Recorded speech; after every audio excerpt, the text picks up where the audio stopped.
Well, welcome to October's reading recap. This month started out with a lot of intense contemporary stories, which is not usually what I read, but it was really fun to kind of change things up and start off with a really interesting cyber mystery thriller, which is actually from a series that I've been reading recently, or I've been keeping up with as it releases. And the last book in the trilogy released in October, and I was really excited to be a part of this launch team and get to read this book right before it released, and it was just so much fun keeping up with this trilogy as each book is coming out. I got hooked on book one, and then it just kept the story going throughout all three of these books. So without further ado, the first book I read in October was 70 North by Kimberley Woodhouse.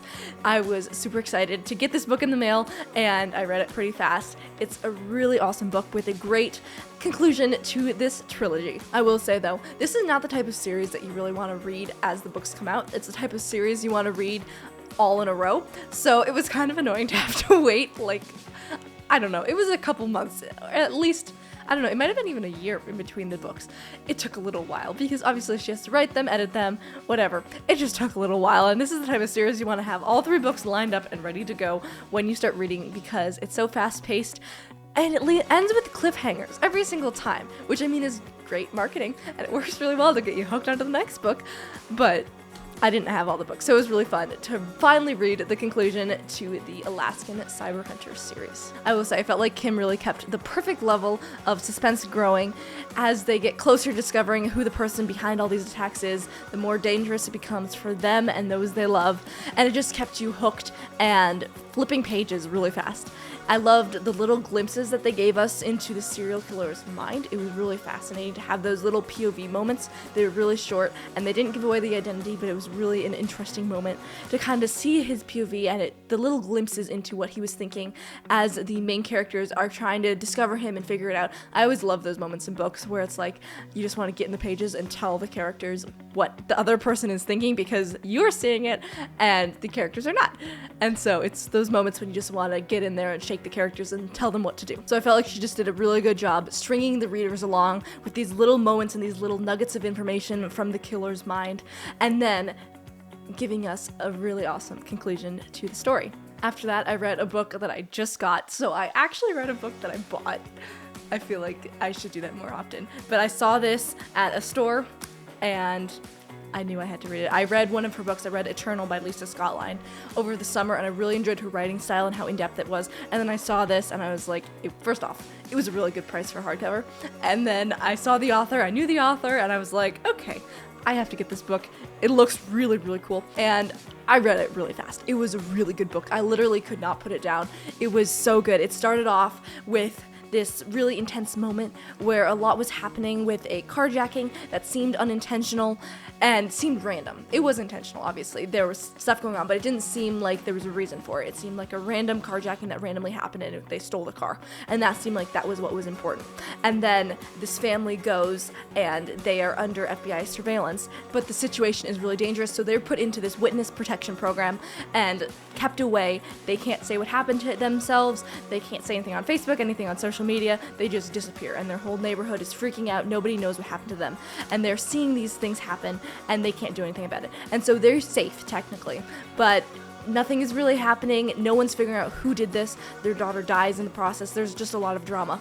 And as a writer, it kind of started to slow down a little bit at this moment where it's like they're at a safe house, so technically they're safe, but we still got a solid half of the book, at least half of a book left. Something has to go down.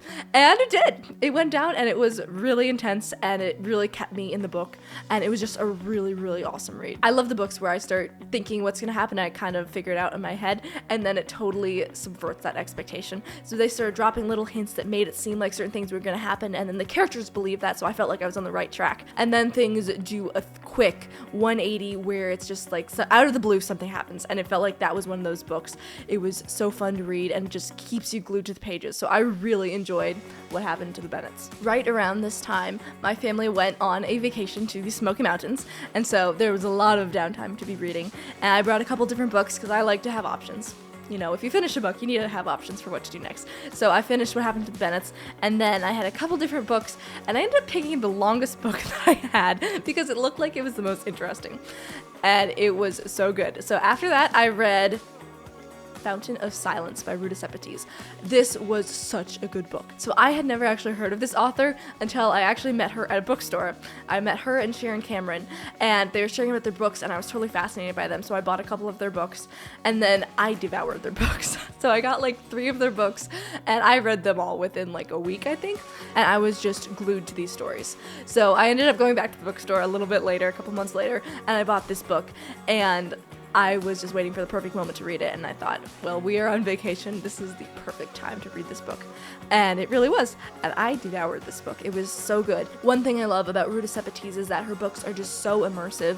She does an amazing job with research. So they take you right into the story, and it's so immersive, it draws you in, and it's just so well researched that you really feel like you're in that place. And then I also enjoy that she writes from a YA perspective. So these are not adult books, they're for a young adult audience. So the characters are younger and just has a different feel than an adult novel, because I read a lot of adult World War II fiction, so I really enjoy this different sort of feel to the story. It's written differently because it's for a younger audience, but I've really enjoyed the level of intensity that she can convey in these reads. She paints a really richly descriptive view of the post-war Spain under a fascist dictator. So it's just a really interesting perspective. I really haven't read many stories that take place in that setting, in that era, with that sort of feel to it. There's a lot of World War II stories out there, but there aren't many post-World War II stories that really get into what it was like after the war, and especially with Spain living under a fascist dictator. What was that like? We always think the war ended and everything went back to normal, and in some places it kind of did, or there was just a lot of recovery,